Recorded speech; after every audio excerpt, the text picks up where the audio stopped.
This is a presentation on how to get someone to accept help. This is a conversation for caregivers. I would like to introduce myself and my colleagues who are going to be joining you today. They're going to be popping off camera here. My name is Amelia Gillies. I'm joining you today, which is June 21st, National Indigenous Peoples Day. I'm a support and education coordinator based out of North Vancouver, which is on the traditional territory of the Musqueam, Squamish and Tsleil-Waututh people. I am joined by my wonderful colleagues, Leanne and Pauline. Leanne, would you like to introduce yourself? Thank you, Amelia. My name is Leanne Shuttleworth. I am also a support and education coordinator, and I am grateful to be joining from the unceded ancestral territories of the Stolo, Katzie, Kwantlen, and Coast Salish peoples today. Hi. So I'm also a support and education coordinator, and I'm located in Victoria. And I just want to take a moment with gratitude and respect to acknowledge and thank the Lekwungen people, who are also known as the Songhees and Esquimalt First Nations communities. And that's the land that I'm joining from today. Thank you. Welcome and welcome everybody who's joined us today. I know it's going to be a popular session. I want to give a general outline of what we're going to try and cover over the next hour. We find that the struggles of getting someone to accept help comes up all the time when we're speaking to caregivers. So it was something we wanted to dedicate our webinar to today. Generally, we'll be covering these topics, but if you think of questions that we're not covering already, or you have questions already on this, them in the chat. First off, we're going to be looking at some definitions, some examples and explanations of what might be happening in the brain of someone living with dementia. Then we're going to go through some practical tips and examples for how to get a person living with dementia to accept help, but also how to get a caregiver to accept help. And again, like I mentioned, this is a casual conversation between the three of us, drawing on our expertise and mostly on your expertise, the things that we've heard in calls, in workshops, in support groups. But Pauline, I'd love if you could get us started by giving us some background on what might be happening in the brain of someone living with dementia that might help explain why the idea of accepting help might be such a tricky topic. Sure, thanks, Amelia. And before we get started, this image can be quite activating for people. So as we're having the conversation, it's really important that you take good care of yourself as well. If you need to step away, if you find that it is starting to activate a little bit in our conversation, then I'm going to say monitor your breathing and just kind of take the time that you need today to be able to sort of balance for yourself. So in terms of a diagnosis of dementia, we know that it can be really difficult for families to receive, and it certainly takes a toll on the person who receives the diagnosis, but also on their care partners and their support community. And when a person doesn't realize that they have a disease, then those challenges can be heightened for everyone involved. And care partners and family members may start to question why their person is refusing help when it is so very obvious to them that they need the help. I'm wondering if you may have experienced a time when your person forgot to bathe or left food on the stove, or they may have missed appointments. And yet, when you make suggestions about home care, they adamantly refuse and are highly resistant to the idea of anyone coming into their home and supporting, because they feel that they are completely capable of doing all of their activities for daily living. And they may even react with anger and frustration when you might gently say or bring up the subject of a memory loss as well.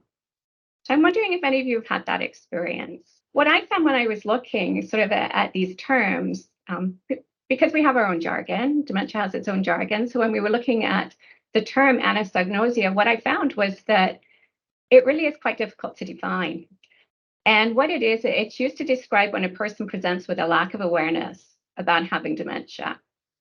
And it really does affect people with a diagnosis as changes are occurring in the brain. And those are the things that are causing people to truly believe that there's nothing wrong with them. And as we can see from the picture, it truly is a disease and the impact of that disease. And when I was trying to find a definition for anosognosia, what kind of spoke to me was Dr. Tam Cummings, that she defines anosognosia as an inability to recognize impaired function in memory, general thinking skills, emotion, and body functions. So it means that your person really doesn't remember, despite their denials that they have dementia. As the disease progresses, they don't realize they have a brain disease. Now, lack of insight and anosognosia, they differ from denial. I think a lot of us have experienced denial at some point. It can be protective. It's definitely a defense mechanism. And certainly when a diagnosis comes in, you might see someone sort of responding with denial at that point in time. But over time, they may get to a point where they are integrating the diagnosis and coming to terms with the diagnosis. With anosognosia, if a person is diagnosed with dementia and it's coupled with anosognosia, there really is a limited capacity for insight into their true ability to perform activities of daily living. Now, that can really pose a problem and a dilemma for care partners and people who are trying to provide support services. So having the awareness doesn't change the fact that you may still need to find help and have your person come to terms with the disease and accept some help. But what it can do, understanding some of the definitions, it can kind of shift a little bit, shift the perception from looking at the person as being difficult or being stubborn or not listening to you, to recognize that this truly is a brain disease. And when we talk in terms of connecting, not correcting, this really is about the attachment and the relationship piece. So how can you step in and find ways to agree and disagree, but also respond with compassion? I think, Amelia, you had a story, didn't you? Yeah, and in fact, I'm already seeing in the chat quite a few examples coming through. Kind of, I have a very specific one. I was speaking to a caregiver whose mom was saying, "Oh, I see my girlfriends all the time at the mall for lunch," even though she hadn't gone for over a year and it was in the middle of COVID. It's a small example, but the person might still be thinking that they make and eat 3 meals a day or clean their house or do their medications correctly, like someone's mom who was a nurse in the chat there. Even though what you're seeing is the opposite. You're seeing medications not being administered properly. You're seeing the fridge full of expired food. You're seeing the person actually being quite lonely and not socializing, even though they have that expectation that they are.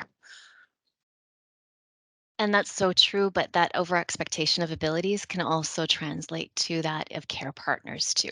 That's something that we hear often as well in our calls. I know care partners often can overestimate their own abilities too, thinking they have to do it all, or I don't want to be the one that has to bring in help, or convincing themselves that they can or should make do.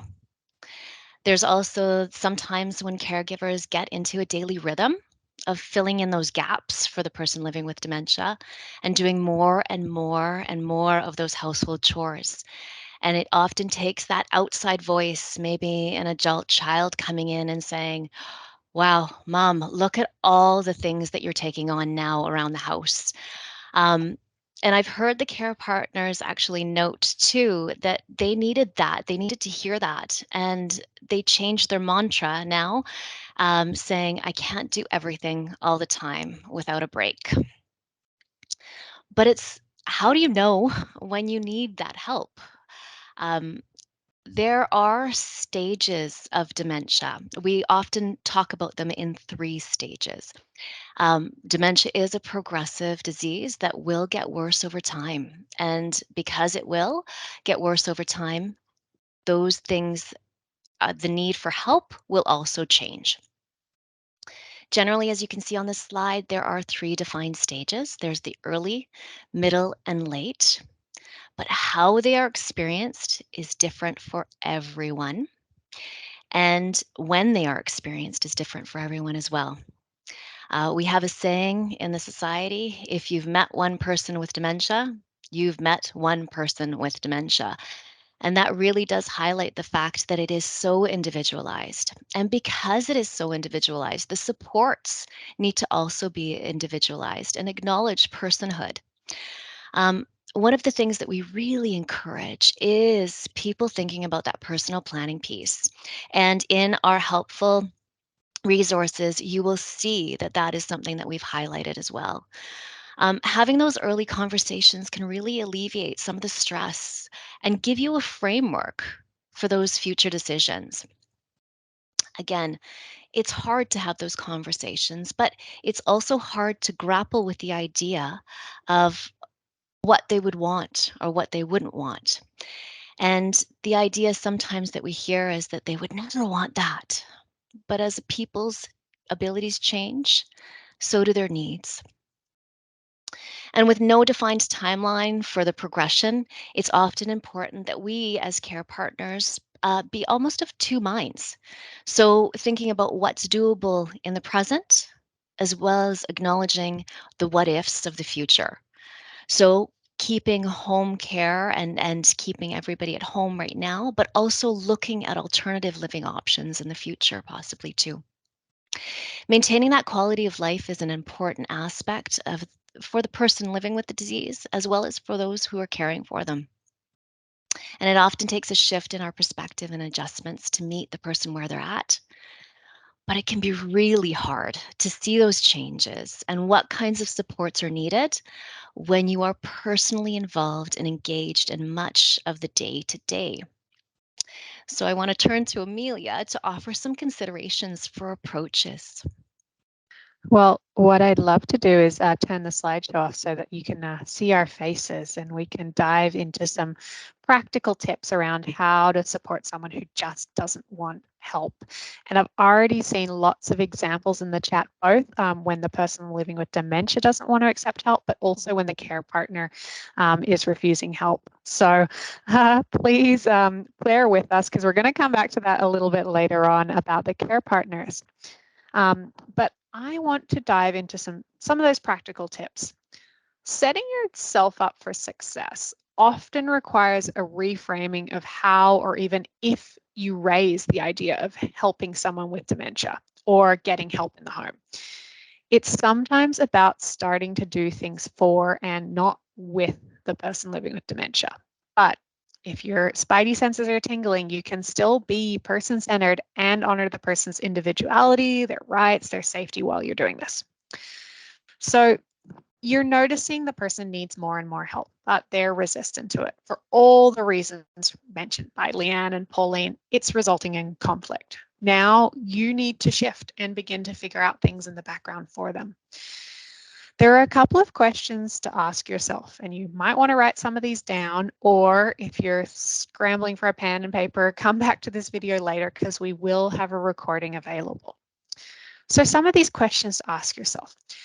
Will involving the person living with dementia in this decision, in this discussion, will it make them happy or will it help them have a good day today? Is telling the person about something in advance going to make them anxious or stressed? Can I use my knowledge of the person to make this decision in their best interest? Maybe we were lucky enough to have had conversations about this before they were affected, doing some of that personal planning piece that Leanne mentioned. Or maybe we didn't have those conversations, but can I talk to their circle of support, their other friends, family, just to help inform my decision making so I don't feel like I'm making decisions unilaterally? You might want to question, will involving them help you as the care partner have quality time? Without having the extra stress, it allows you to come into the role as a care partner more fully and less stressed. So if the answer is no, it might be time to not involve the person living with dementia as much in the organization of appointments or scheduling home support or doctor's visit. And it might be time to help around the home without drawing attention to it. Instead, you're focusing on quality time, quality of life, and removing chores or difficult logistics from their life so that they can focus more on what they enjoy. And appealing to that enjoyment really is talking about that emotional piece too. So, appealing to that emotion.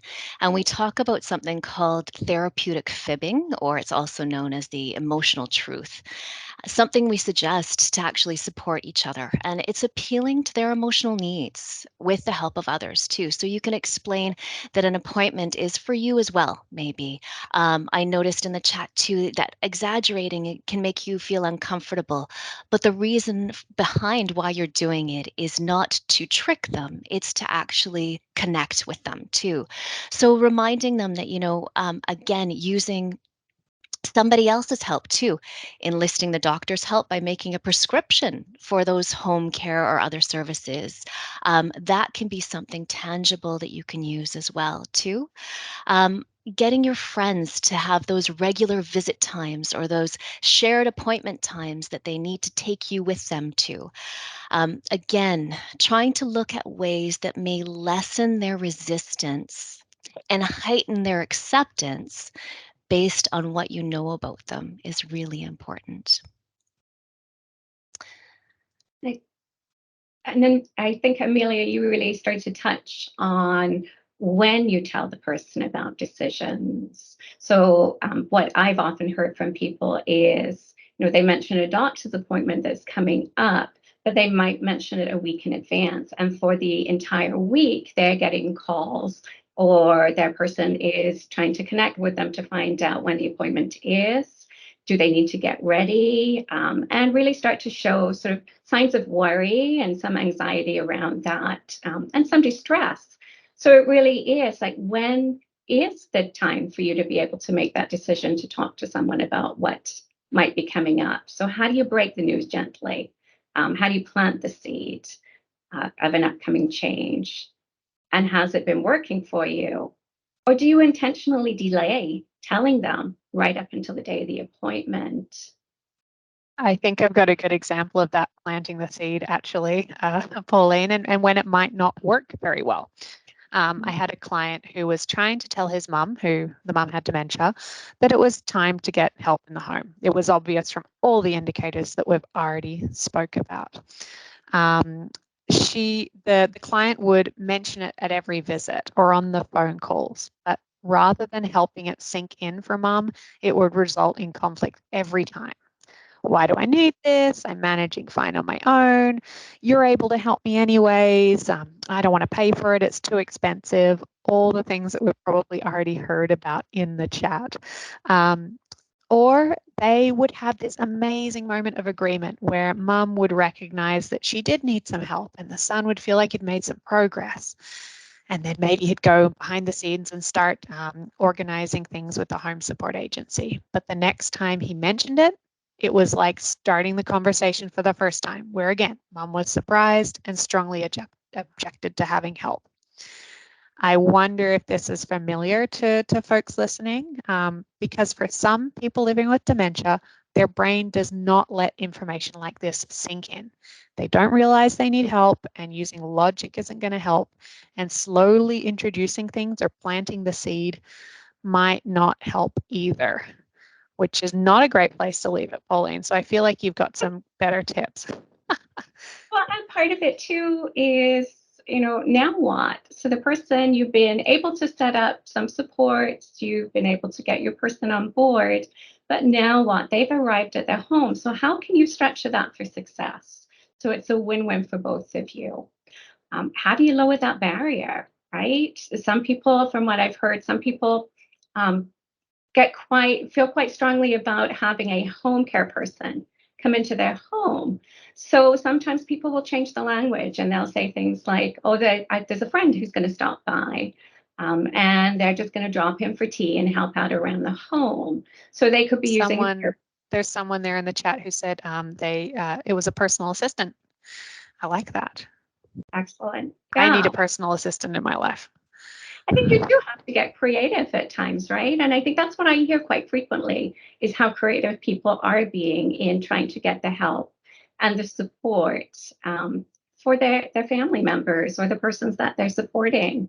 But it really is, it's kind of like, can you appeal to their sense of self and their sense of helping someone else out. So, Amelia, I think you talked a little bit about that. Yeah, and there you go. I love what's coming in the chat about someone saying that they brought in a personal assistant for the dad who was a businessman. I had a client who was Korean, and the person living with dementia, her mum had a long, proud history of being a housewife and being in charge of the home, and so that made it extra tricky to bring someone else in to help out. The daughter told her mom that they were a volunteer with the church who wanted to learn how to be a good Korean housewife before she was married, and it worked great. The mom loved it. But I can see in the chat already a question about, are women usually less or more receptive to accepting help? I'll jump in there straight away, because what we had right at the beginning is, if you know one person living with dementia, you know one person living with dementia. It's going to be different for everybody, and the Korean housewife trick might not work on the businessman, for example, and that's a great example right there. Yeah, and what I just noticed in the chat is someone saying that their mom was really worried, terrified about having home care come in. Absolutely, and we hear that. And that's a tough position for you as a support person to be in as well. And there are some times, right, when a person who has a diagnosis of dementia might be quite resistant. They might be resistant to having their care partner or support person provide help, especially if it's around areas of personal hygiene, bathing. Sometimes there might be some resistance around medication. So it's kind of like, is it possible to have home care or someone else come in and sort of sidestep some of the power struggles for that as well? And I think really important, we're coming from a whole person perspective. So it really is about acknowledging people with dementia. They give them as much independence and autonomy so that they have some control or feel a sense of control over their life as well. So giving them some choices around what help could look like, or even telling them it's on a temporary basis, it's a trial basis. So then that gives them a little bit more control over, this isn't forever. Or maybe it could just be for parts, small actions, rather than taking over big pieces. So maybe they need some help with meal prep, and you could have someone help with meal prep, but then they could still be helping serve the meal as well. I think also, letting people know. Sometimes people, from what I've heard, is they get quite concerned around finances. And there's a high worry around that. Like, this is costing a lot and I'm worried about this. So sometimes it's saying things like, this is a free service. This is a volunteer who's coming in as well. And part of that is the reassurance. The intent isn't to, your intent is to reassure in that regard as well. So you're not intending to deceive them at that point. It really is kind of what is going to be helpful. And then leaning into the topic gently, right? Sometimes it's really asking them for suggestions. Like, we would love to spend more time with you. What would be helpful? Could we get a gardener in so you can spend more time with us? Those types of things. Yeah. I've seen already lots of examples in the chat box, I think, where people are experiencing that, or they're trying different things. But I'm also hearing that frustration, I think, from a lot of folks. And one example I saw come through was, how do I physically get them somewhere? All right, we've done all this prep work, and maybe we haven't mentioned it in advance, but it's the day. We've got to go somewhere. Maybe it's going to a doctor's appointment. I think I saw that one in the chat. Or maybe it's going to an adult day program or overnight respite. If you don't know what those terms are, you can call us on the dementia helpline. We'll have those numbers later on. But I want to share some tips and tricks we've heard from caregivers around physically getting somewhere on the day when you need.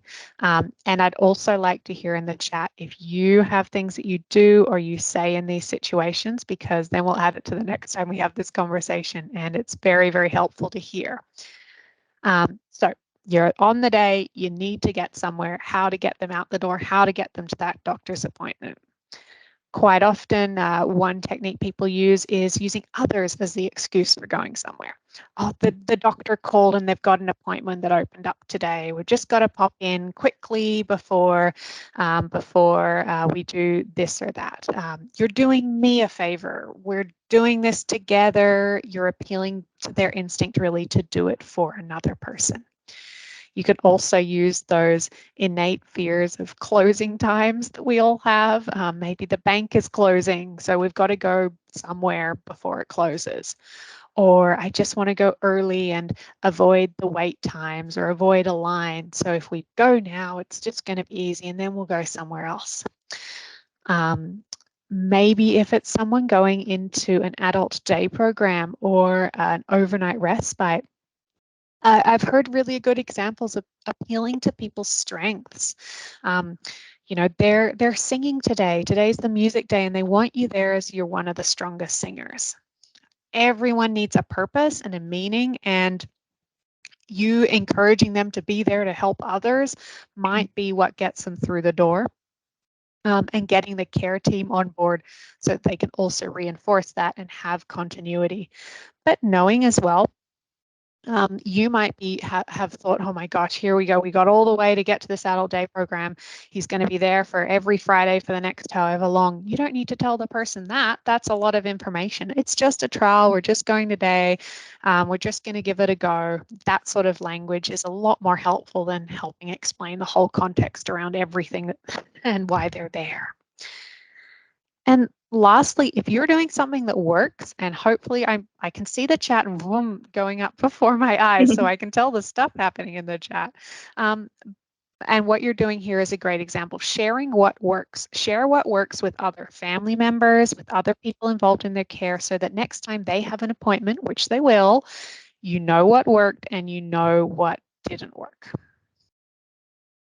That is so important, and I can see it too throughout the chat here as well. Excellent ideas, and knowing what works one time doesn't mean that it's always going to work too.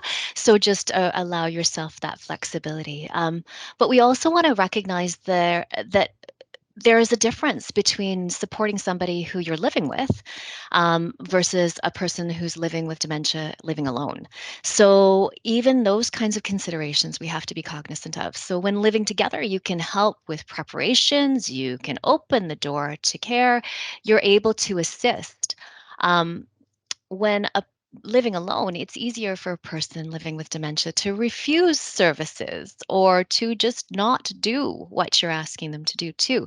And especially if living in a complex or a building where there's a shared entrance. So we have to think about those things too. And some considerations are those logistics around getting into the building. If the person lives in a condo, having a key fob or those buzzers and knowing all those pieces to let care aides or home health in. Reaching out to a network of friends or those neighbors or even those grandchildren who have that time. When care is due to arrive, this can be really important because that person can be available at that time to allow that other health worker to come in, but also limit the anxiety that one may feel about the whole process.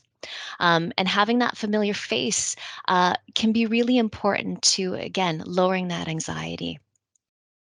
Keeping, going back to what I'd said before too, getting a note or prescription from a doctor, somebody who they feel that is in an authority too, and having that tangible piece as well for them to look at or be reminded of can also be really important too to helping that.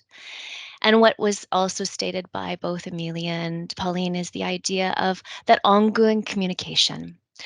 Making sure that you're explaining to that support network who you have, those healthcare providers and so on, about the impacts of this living situation and what might be continued issues for them too. Is it a safe place for that person to continue to live and to have care come into as well? And that's another piece that we have to try to consider is balancing that right to live at risk and also advocating for those health needs and those health services to come in. Sometimes the person living with dementia will refuse care. And other times, the health authority may not agree with your assessment that there is need for help yet either. So, again, that capacity for consent and the boundaries around when capacity may be impaired can be blurry. So, it's really important to identify those expectations and those risk tolerances as early as you can, helping to respect those limits and those boundaries that both you and the person living with dementia have. We encourage keeping notes, keeping lists, keeping a diary, some kind of log. That can be extremely helpful when you're trying to advocate to a health authority or practitioners, giving them specific information. But it can also validate the legitimacy and the frequency of your concerns too, which can be important for e- expressing those needs for help and services that need to be provided. We know often that care partners have to become advocates and sometimes reluctantly as well, but it's really important to go with your gut. You know the person living with dementia, and you may have to advocate with that person or with the health authority and the health systems too. So, there again, too, just as we have those helpful resources too, we really do encourage you to connect with us through the DHL, through the Dementia Helpline, or something through our services too, to be able to talk this through. And that's a great segue to what's going on in the chat as well. We're getting a lot of really great examples, but we're also getting some really great challenges here as well. So if you're feeling like, hopefully we've still got a few more things to touch on here. If you're feeling like I've got some ideas, but I want to talk them through, we're going to relate back to the helpline as well later on for you to make sure you can give us a call and say, we touched on this briefly in the webinar, but how does this work specifically for my situation? And I really appreciate those examples coming through in the chat of people trying to support a person living with dementia in a home alone or in a condo alone or an apartment building alone. And those logistics around opening the door and getting help, home support workers in, is a challenge that probably no one ever thought that would be like one of the biggest challenges of this disease, right? It can be a huge challenge. But Pauline, I think we've seen a few examples in the chat there, especially at the beginning of, it's not just the person with dementia who doesn't want to accept help, it's their primary care partner, might be my mom or my dad who's caring for one or the other. Do you want to talk a little bit on that? I think we need to spend some time there. Yeah, I think we're going to shift focus a little bit and kind of, we know it's important to look after yourself as a care partner or a support person, right? As well as the person that you're supporting. But there might be times when you realize that you need a little bit more support, and yet there's some reluctance there. There might be a catch, or you think about that and it sits uneasy with you. And remembering, we're talking about attachment, we're talking about relationships as well. And, it's not unusual if we feel strongly attached to a person and we do have a relationship with them, then we want to be the person who cares and who safeguards their emotional and their physical health as well and their well-being. And that's a real protective instinct, right? And that's, it can be very powerful.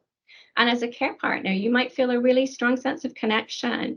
This gives you purpose. Being that person gives you purpose, and you feel a real direct impact with that as well. The one that I hear frequently is feelings of guilt.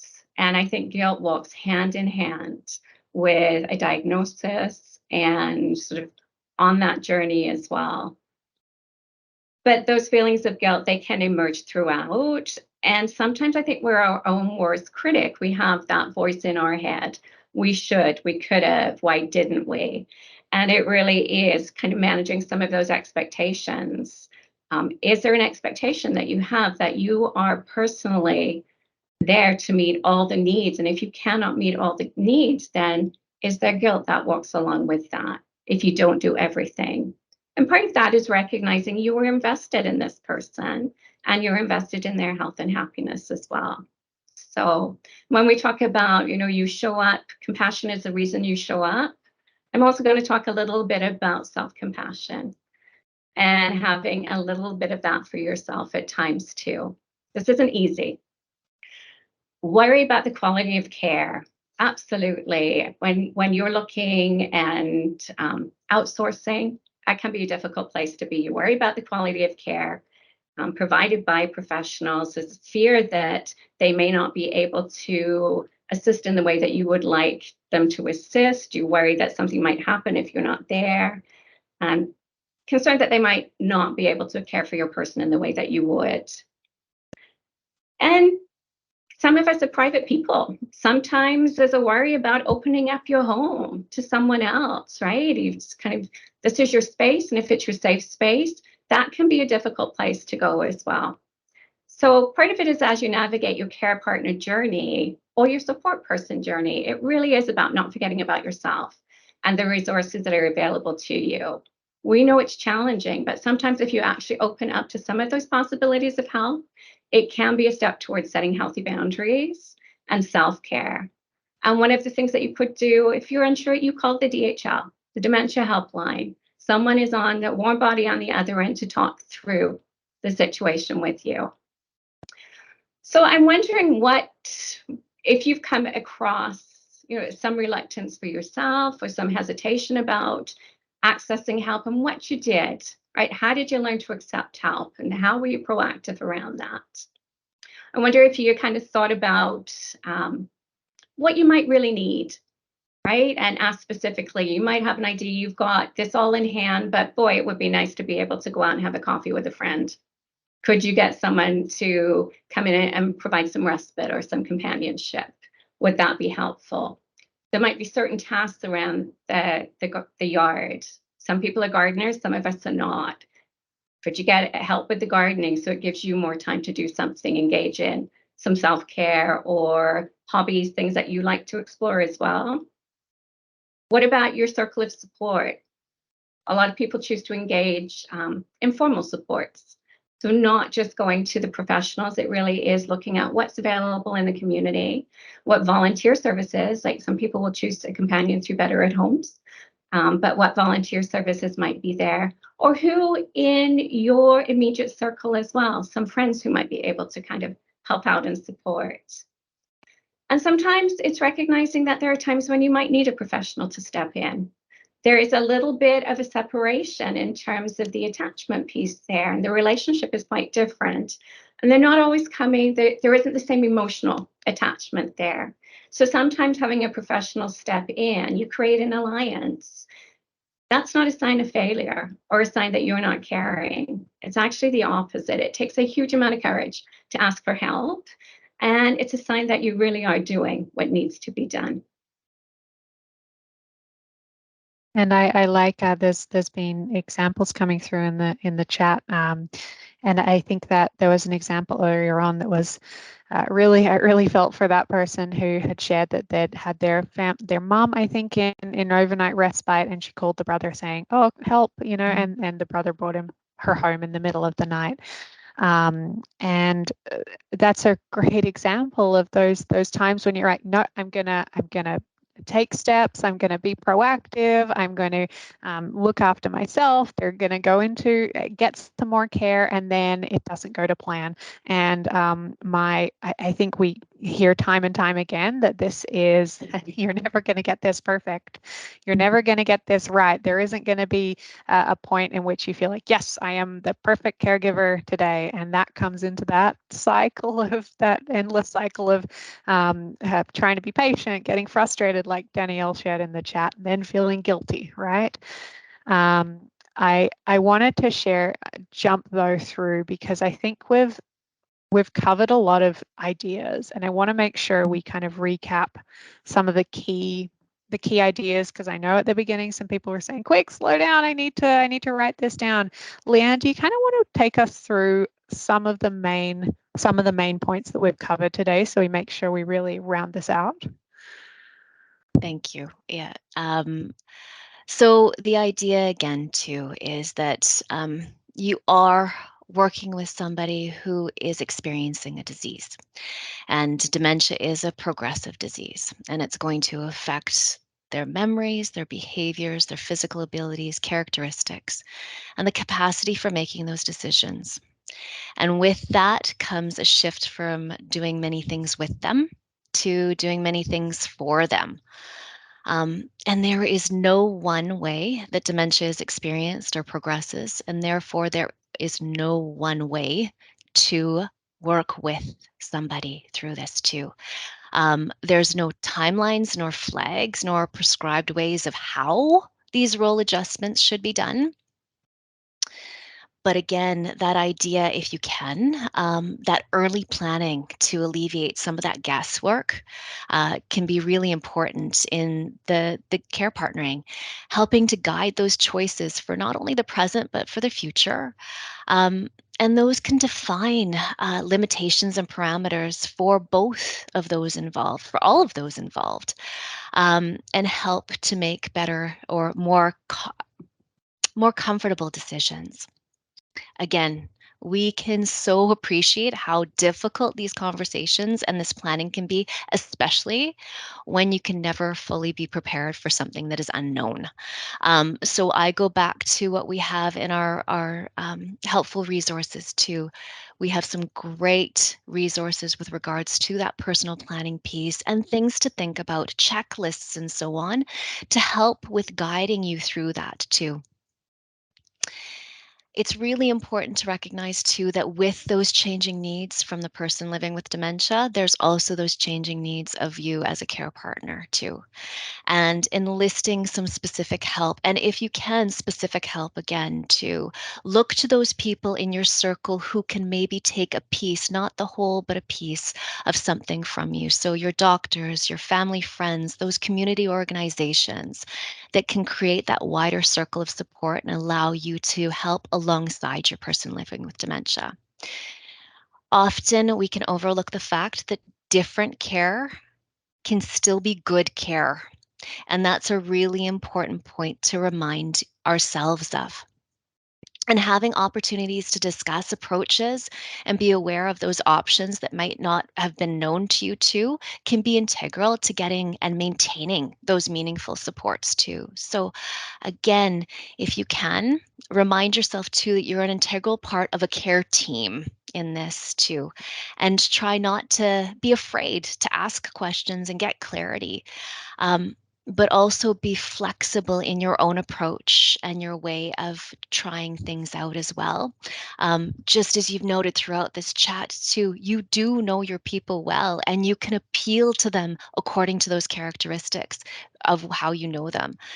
So recognizing that, again, too, it might not work this time, but it's okay to try again is important. And recognizing too that if they're not accepting help from you, then maybe asking somebody else too, and those pieces of whom you can ask. Evaluating your care needs and their care needs is an ongoing experience, and it can often benefit from others' perspectives too. So using our support services like our education workshops, our support groups, and our DHL can be really important. So don't be afraid to call us if you should need to. I think you've really covered a lot of the things that have been tied into in the chat, a lot of things that people are raising in the chat. But I know that it can feel really hard when it's very specific to your person. But I have, none of these things have worked for my person. And I hope that out of this conversation, everyone will come away with maybe one thing that they can try. Part of this disease, part of talking to us on the helpline, for example, it's overwhelming if we say, do this, and this. Quite often we'll say, okay, take one suggestion, take one idea that we've mentioned today, and let's see if you can integrate that. And if it doesn't work, great, let's try another thing. We talk about using it as a trial. Let's do this as a trial for the person living with dementia. We'll do it as a trial for yourself too. I know that there's been a lot coming through in the chat, and perhaps Leanne and Pauline, if there's something that you've seen come in the chat that you want to address, that we want to touch on before we end. I've deliberately made sure we've got a time at the end to make sure we talk about examples in the chat. I'll talk a little bit to an example in there. My mum's lived with us for 20 years and refuses to acknowledge her dementia. It's really straining the whole family, all the dynamics in the family, but she won't entertain any suggestions about getting help. And for that, I'd go back to, and I'm using your example. It may not work for your situation, but I know that this comes up for others. I'll go back to that original point where I was speaking about starting to do things for and not with.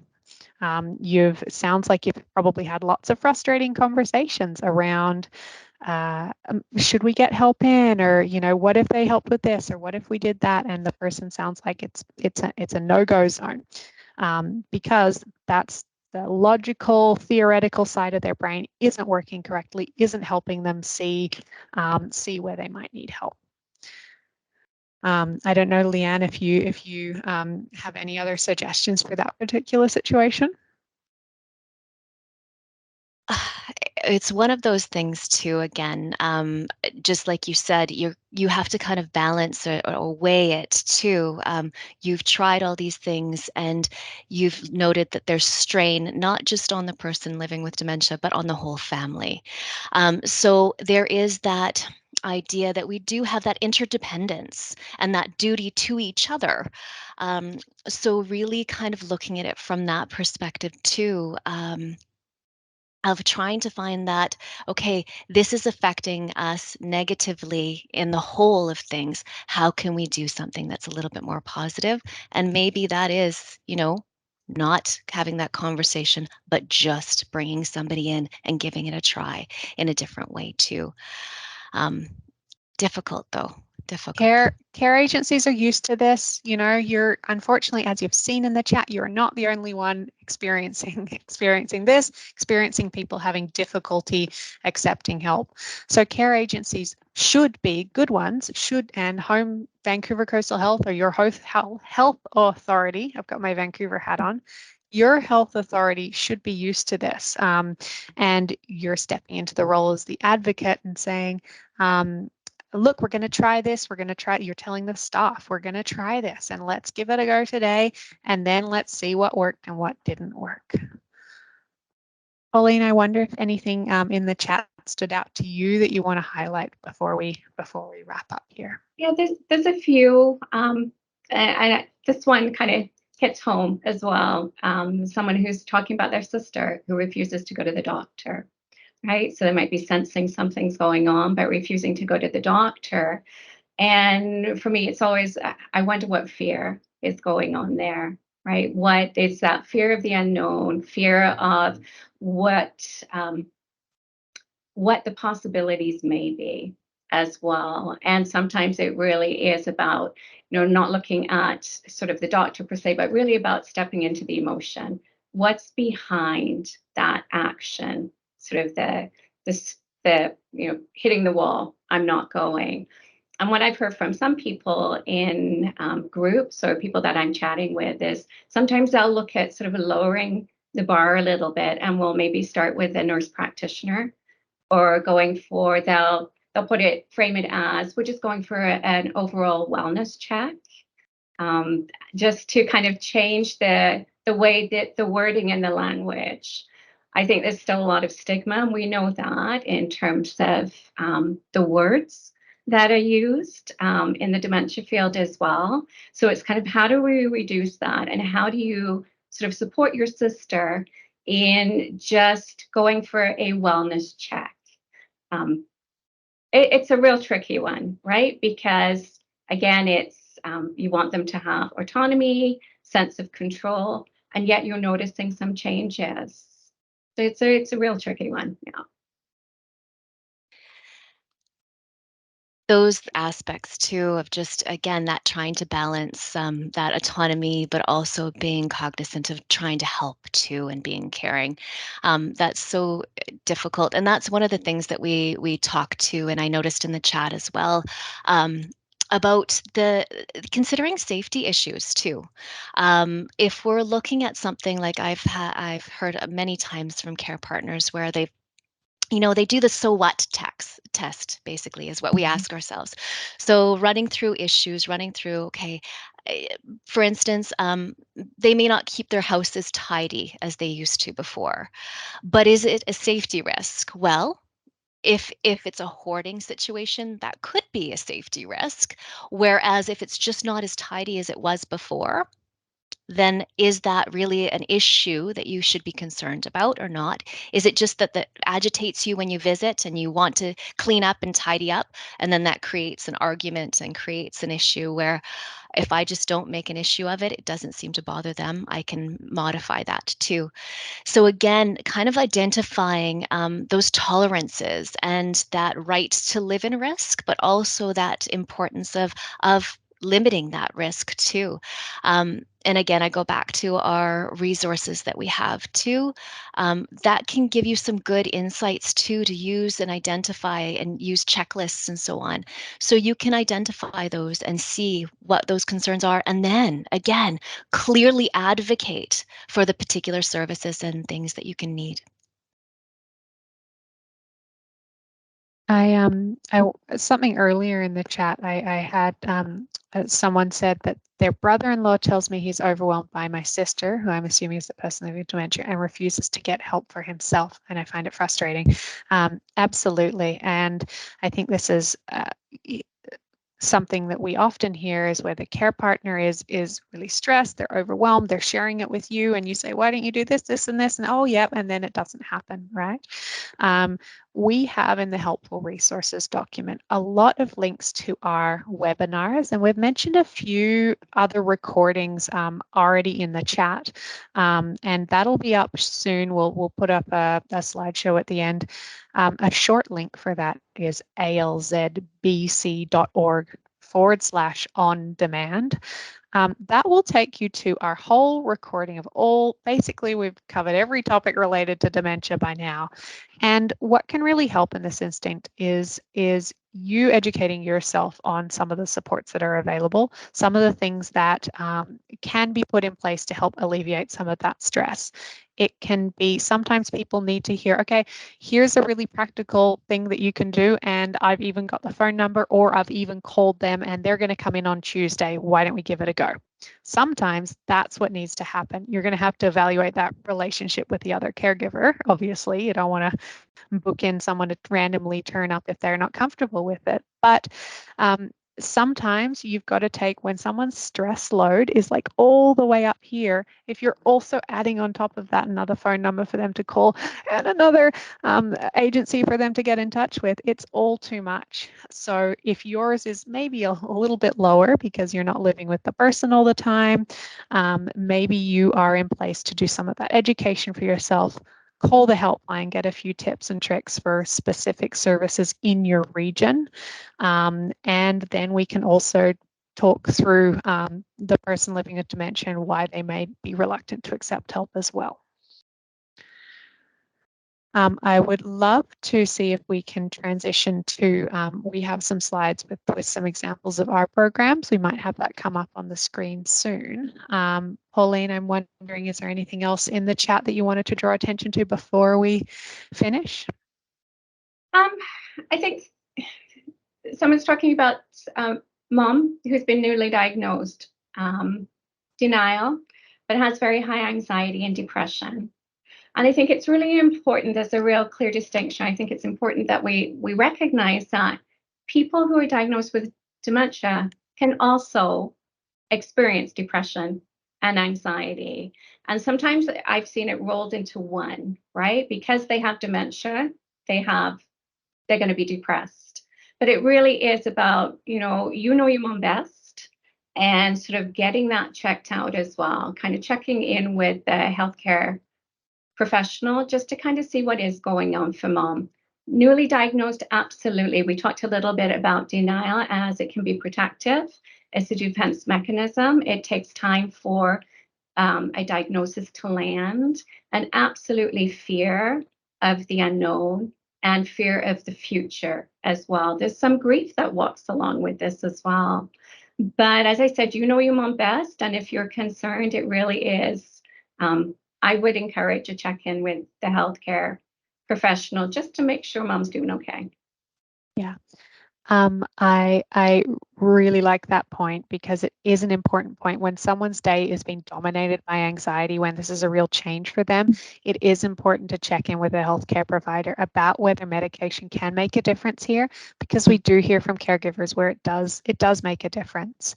And especially when it is starting to dominate the person's life and they're having a day full of anxiety. No one wants to have a day like that. There's been a few questions in the chat that people wanting recommendations for specific care agencies. Absolutely, give us a call on the dementia helpline. Depending on your region, we can link you up with different